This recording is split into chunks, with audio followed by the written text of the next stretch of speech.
Hi, and welcome to the fifth episode of Tech Nuggets. I'm Patrick. I'm Managing Director at FEV Consulting Iberia, and I'm dialing in again from Bilbao. 1,500 kilometers away, I have with me Johannes. Johannes sitting in Cologne. Hi. Yes. Hi, and also from my side, welcome to everyone to what is our fifth episode now of Tech Nuggets. And this fifth episode will conclude the discussion we had so far. Hopefully it's not going to be the last episode, but that is clearly depending on your feedback. But as I said, this is going to be quite a special episode, which we were looking for quite eagerly. So for that reason, we are today also discussing together. Exactly. We have addressed previously different powertrain types. We've discussed on hydrogen in fuel cells and H2 ICEs. We have discussed battery electric applications. We have talked about the potentials of e-fuels. And today we have with us Thomas. Thomas is the global head of Powertrain Strategies and FEV. And we hope he can explain us the bigger picture. Exactly. I'm sure he can help us to put that all into context. And as said, I'm really looking forward to it. And it's going to be the two of us today who are shooting questions at him. So let's see how he reacts. I hope you enjoy it. Hope you enjoy it. Hi, Thomas. How are you? Hi, guys. Very good. Happy to be here. How are you guys? Great. Looking very much forward to having that discussion. Thomas, during the introduction with Johannes, I already mentioned that you are the global head of Powertrain Strategies at FEV. Can you tell the audience what that is and what your responsibility is? Basically, I'm consolidating the technical insights from our global FEV team related to powertrain and vehicle strategies, and also the market insight, our customer insights related to powertrain and vehicle strategies. And based on that, I am building basically the big picture and the FEV view on these topics. So I guess the absolute right guy to talk to when we want to put the different technologies together. I guess so. I hope so. Absolutely. Thomas, we want to give it, I would say, a bit of a personal touch here before moving into the technical details. Johannes has prepared a couple of specific surprise questions. All right. Surprising and specific. So the first one right away would be quite easy. Thomas, what was your first car?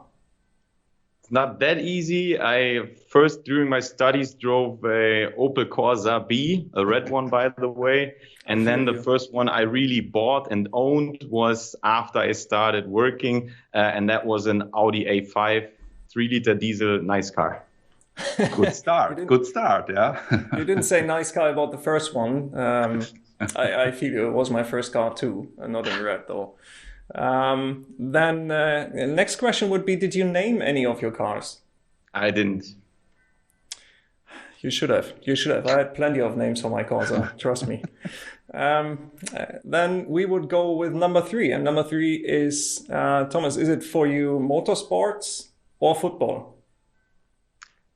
I would have to say it's more football. It's more football, yeah? Okay, and then the last question, again, is quite easy, but sometimes a little bit painful. Is it Dortmund or is it Munich? Painful, definitely. For me, it is Bayern Munich, and certainly hope that not too many people from my hometown are listening, because since childhood, that has been a big fight, because that's a very much Borussia Dortmund focused group of people. Yeah. I'll make sure that they are going to listen. Yeah. It doesn't help. Okay. Thank you very much for that. I would say now that we got to know you a little bit better, let's dive right into it. All right. Thomas, Johannes and I, we already talked to a couple of our colleagues on future and relevant powertrain technologies. We discussed fuel cells with Marius. We discussed H2 ICEs with Lucas. We discussed EVs with Michael. And we also talked about e-fuels with Benedict, always really looking into pros, into advantages, but also challenges of these technologies. Now, a simple question to begin that discussion. Who did you find most convincing? Simple question, yeah. I mean, first of all of these colleagues are very convincing in their field. But when we talk about the technology, battery versus hydrogen versus synthetic fuels, for sure, it very much depends on the type of vehicle we're talking about, the region, the point in time, and then last but not least, the surrounding energy production and distribution system. So the answer is very different. What kind of system do we see in a passenger car in Europe versus a truck in China, or a wheel loader in the US, or even in an international plane or ship? So it's a very complex answer to that simple question. I guess so. Yeah, it's a very complex field. And when you look at what happened over the last years, especially in the passenger car area, you had OEMs like Toyota introducing the famous hybrid early, and then also introducing a fuel cell vehicle. You have Porsche with the Taycan battery electric vehicle, but at the same time working on e-fuels quite famously. You have all those different, technology directions. Shouldn't it be now the time to focus on one?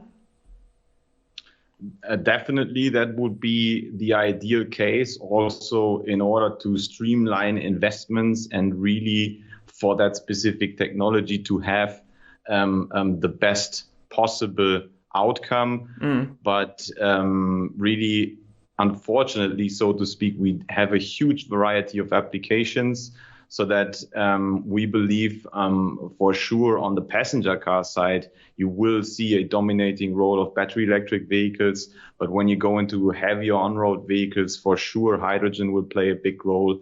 And then it really also differs on the region, as I mentioned. And last but not least, if you go on sea or any aircrafts, then you will have different solutions in the end to defossilize. Even though it would be the better solution to have one fits all solution, but that's very likely not going to happen. Right. You mentioned streamlining. When I put that again into perspective with different OEM strategies, Johannes mentioned that different OEMs are putting different technologies in place. Would you expect a stronger streamlining of a technology offering of the different OEMs over the next couple of years? Or do we see still a wide variety of offerings towards 2030? So let's focus on the largest portion of the mobility system, passenger cars. So here, especially when we look into Europe and also other large markets, there will be a very big focus on battery electric vehicles, driven by huge advancements in energy density and also cost degradation of batteries. And then if you, for example, you mentioned Toyota, very much focusing in the past on hybrids, but also on hydrogen, but very recently also announcing a stronger lineup on battery electric vehicles. So for the passenger cars, we do expect, especially in the 2020s, an increased focus on battery electric vehicles and driven by huge investments into that technology, so that by the end of the 2020s towards 2030, we will have a lot more battery electric vehicles sold and on the road, accompanied by maybe fuel cell or hydrogen-based powertrains. Okay. So that is the battery electric powertrain. Then there is the fuel cell and everything hydrogen. You mentioned already rather for long haul application that could be beneficial.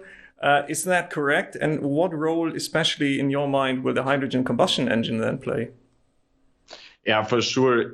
If we the further we move into heavier applications, the more beneficial can a hydrogen powertrain be compared to a battery electric one. So going away from passenger car, where there is still a niche market for fuel cell in the future, for sure, moving into medium and heavy commercial vehicles, and especially in 40-ton long-haul trucks, for example, there, let's say the battery technology has its limits. You need a lot of energy and thereby a lot of battery packs. And there we see a good chance, a viable chance of fuel cells and also hydrogen ICE. The question here for the long haul application will be, in case, let's say, the fuel cell is a big enough market, so we have enough investments so that the costs go down on the fuel cell. And at the same time, second biggest challenge is durability of the fuel cell. If that all is happening, then we see a very good chance of fuel cell rollout in heavy commercial vehicle. If that is not going to happen, and still cost and durability will be a challenge, that can be the time for the hydrogen ICE, which is a more ready-to-use technology because it's based on very well-known combustion engines. So there is a possibility that we will see hydrogen ICEs, especially if OEMs focus on it in a very short-term way to put hydrogen on the streets. Right. Thomas, I want to pick up another word and keyword you mentioned, defossilization. I think a term which is also discussed widely in politics these days. Now, we hear on a daily basis, basically, new sales records and numbers for EVs, for plug-in hybrids, for different technology solutions, announcements for all of that, what we are discussing. But on the other hand, sales is not stock. How can you bring these two key items into perspective, all towards the defossilization of our sector? And that's a very good and very relevant question. So in the end, we are emitting CO2 based on the vehicles we are using. And if we are changing the vehicle sales and move more towards battery electric or fuel cell vehicles, this can happen rather quickly, and we expect that change to happen on the vehicle sales significantly in the 2020s. But it takes a much longer time to then also turn around the fleet. So basically what you can say is there is a 10 to 15 years delay of turning around the fleet after the point of sale, which has to happen 10, 15 years earlier. And therefore, solutions which not only need or do not need that much time and be basically backwards compatible might become interesting as well. And there we are talking about the advantage of e-fuels or renewable synthetic fuels as a whole, and the backwards compatibility. And for example, that's also the reason why maybe an OEM such as Porsche is pushing that, because 70% of all Porsches ever built are still on the streets. And the solution for that, one solution for that could be to use e-fuels and defossilize these vehicles without scrapping them. Yeah. Right, and you don't want to scrap all those Porsches. That is for sure. At least I wouldn't want it. Exactly, that's the general. We and me personally, I would definitely agree. So much about the synthetic fuels in the vehicle stock, but there are other applications too for which that could be very interesting. I'm thinking about airplanes, for example. Right, you wouldn't stuff all that battery in there. Exactly. This is the topic of really other applications today. Very much in focus, of course, are passenger cars. Now the focus is moving towards, of course, also commercial vehicles. But then in the third step, we also need to defossilize larger vehicles, marines, but also airplanes. And here, just from a technology perspective, neither the battery, because you have a lot of weight, which you would need to put on an airplane to fly battery electric, basically, nor the fuel cell and the required hydrogen tanks are light enough to be used on international flights, for example. So here, definitely the energy density of a liquid fuel, which then needs to be renewable, seems to be a viable solution. And here we see also a long-term market for renewable fuels, which is very important also for the business cases to set up these huge facilities to produce renewable fuel. So I hear you saying basically that we're in that uncomfortable situation that we can't really focus on one. because all those solutions have their space, so to speak, and we need to develop all of them for the application where it fits really. Can you just briefly and very easily give us some, timeline indications on when these technologies come into play? Yeah, I think timeline-wise and also investment-wise, we clearly see that for the passenger cars, the battery electric powertrain for sure is the one where a lot of investment is being put in, both on the vehicle side by the manufacturers, but also on the infrastructure side. Charging stations are popping up and so on. So there is a huge and the vastest amount of investments going into battery electric right now. And therefore, we see the rollout of battery electric vehicles really steeply increasing in the 2020s. So that for passenger cars, we expect in some scenarios that there is 50%, for example, of new vehicle sales in 2030 and almost all vehicles by the end of the 2030s in Europe, passenger cars, being sold with battery electric or fuel cells. So first focus on battery electric and its infrastructure, full investments are ongoing. And then secondly, later, a little bit delayed, the hydrogen-based powertrains, either fuel cell and or hydrogen ICEs. But here really we still have that kind of chicken and egg problem, which is basically we need to have kind of cost competitive powertrains. So costs need to come down on the fuel cell and also cost competitive hydrogen. And both can only happen if there is a lot of investments to scale up. And there we still have kind of that chicken and egg problem, but we expect that this will be overcome, but with a delay, so that hydrogen and hydrogen-based powertrains will come in 2030 plus. And then last but not least, the renewable fuels. Here, the investment is even more uncertain because for large-scale production of renewable fuels, there is a huge investment demands, and there needs to be kind of a certainty for that investor that the renewable fuel will be used for quite some time. We're talking 20, 30 years. And that security, investment security needs to be there, which is not there yet. So we see that even at the stage of hydrogen timeline-wise or even later to happen in large scales. Interesting perspective on that, because we are not talking about technology only here, but certainty in investment, security that you give an investor to put all that money in there and to make sure that he gets some revenue out of it, right? Definitely. And this is basically what we see in our day-to-day work, talking to OEMs, talking to any larger player in the energy sector.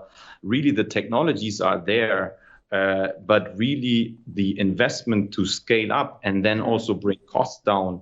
Also here, clear roadmaps are there and it is possible, but there needs to be kind of a security in order to really go the step of scaling up any kind of these technologies. Okay.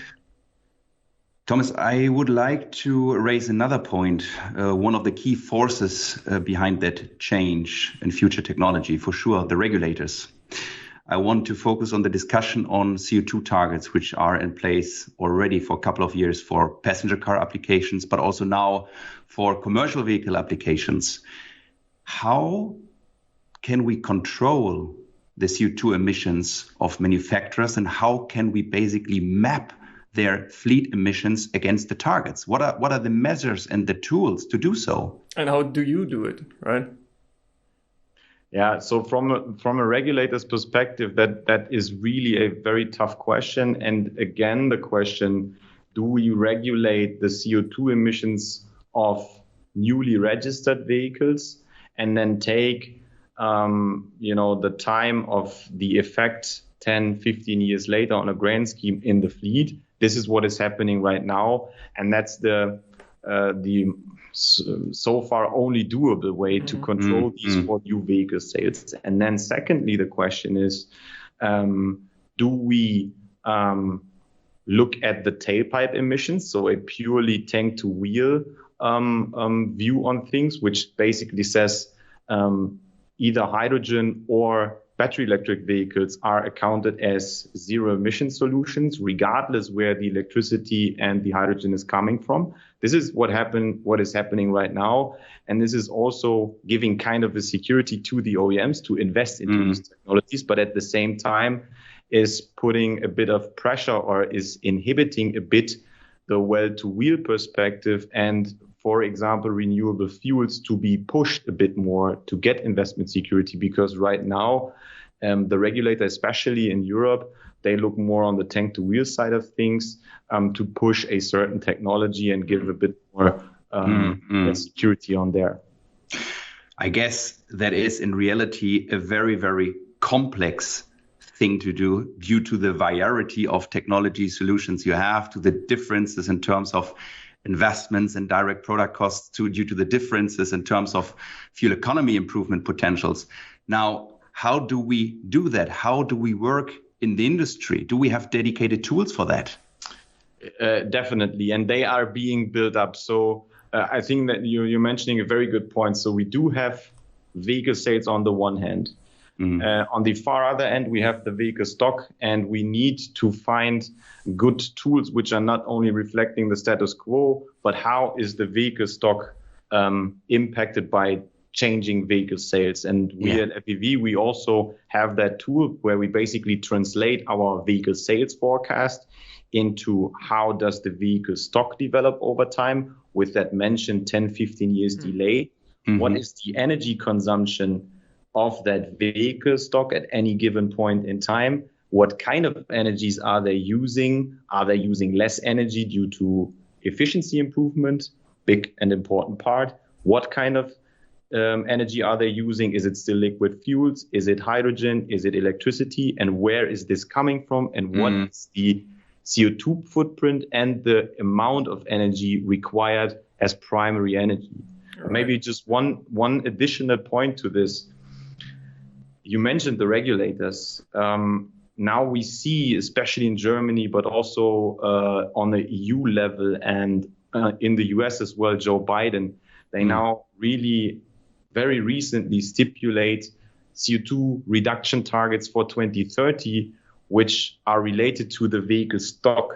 And this is a huge challenge for the transport industry, especially because if there is a target for the vehicle stock in 2030, this is very tough to achieve because basically in the vehicle stock, we will see what we are selling in 2030, what we are selling today. And there is very much uncertainty on how we can actually achieve huge reductions by 2030 in the transport sector because we need time to turn over the fleet. Towards 2050, that's a different story, because there we have time to turn over the fleet towards more battery electric and fuel cell.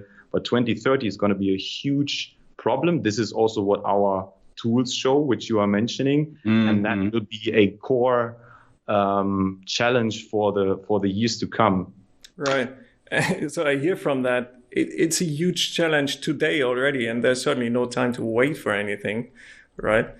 And to what Patrick said, Patrick mentioned that the OEMs certainly need those tools to think about it. And I mean, of course, they would need it to think about channeling their investments, about the complexity in the product portfolio, all of that.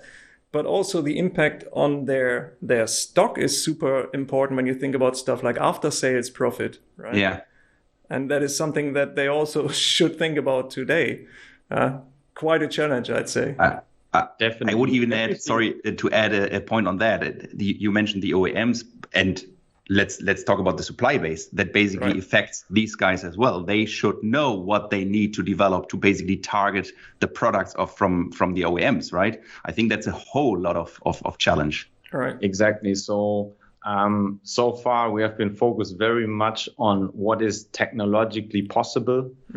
But the impact and the transformation of one or the other direction we might take, and the changing business strategies, the changing business models of OEMs, of their suppliers, but also the energy sector and its key players, is a huge second question after we have defined the technology path. And that is related again to a lot of acceptance, jobs, but also the success in its core of any company who is related to the mobility sector.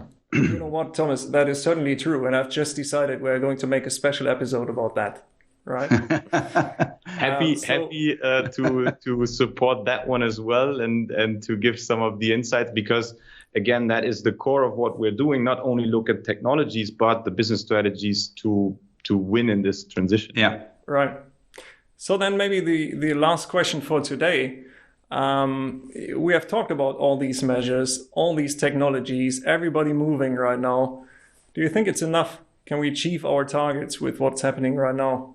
Or if not, if I may add, what's needed also from a legislation standpoint, infrastructure, all of that? Yeah, that's a very good question and tough one to answer. I think the fact which I mentioned earlier, these very recent target announcements of the German government, the EU government, other countries, including the US, of CO2 targets or CO2 emission reduction in the fleet of the transportation sector by 2030 is a huge challenge. To be net zero in 2050, probably that's the easier thing to achieve because we have time to turn over the fleet. The key challenge will be 2030. And there we are talking not only about technology, but different mobility solutions and so on. But if you ask, the second part of your question was how to do, or are we doing enough? Right. For sure, on the regulation side, the next step needs to be, after setting these very stringent targets and ambitious targets, which need to be ambitious for sure, and we are fully supporting that, but to underline that with more specific pathways and targets to achieve that in the fleet in this short amount of time. And then we are talking deeper in the regulation when it comes to standardization of charging infrastructure for megawatt charging, the question of standards on the hydrogen infrastructure. And there we are touching the infrastructure topic already. So how are we setting up our hydrogen infrastructure? Will it be compressed? Will it be liquid? Will we produce the hydrogen locally or on a more global scale and ship it around in a liquid, in ships and pipelines? So on the infrastructure, there's a huge way to go. Yeah. And then last but not least, on the technology side, I think batteries, we are on a very good pathway because there's a lot of investment happening. And still on the hydrogen fuel cell, the tanks, the hydrogen ICE, and also the renewable fuels, the question is how much investments do we put into the scale up and industrialization of these technologies? So on all areas, legislation, infrastructure, and technology, a lot to do. But that means a lot of interesting challenges to come for everybody of us. Just wanted to say, Thomas, isn't that the beauty of it, that there's so much to do and to develop? Yeah, so much to work on. Yeah. It is. And I mean, we have seen the colleagues who are working in each of these fields, and the discussions and the context and the challenges we see in the industry with our partners. It's definitely a very exciting time, especially to work in the mobility sector. I fully agree. So not only that, you've also given us, I'd say, I don't know how you see that, Patrick, but plenty of topics to discuss in the next episodes, and you're already basically he defined them. He defined them already. That's wonderful. Nice. Great. I would be happy to join and support the upcoming discussions. So let's do that then. But for today, we're gonna call it a day. Thank you very much, Thomas. Thanks a lot. It was a real pleasure. Thank you very much, Thomas.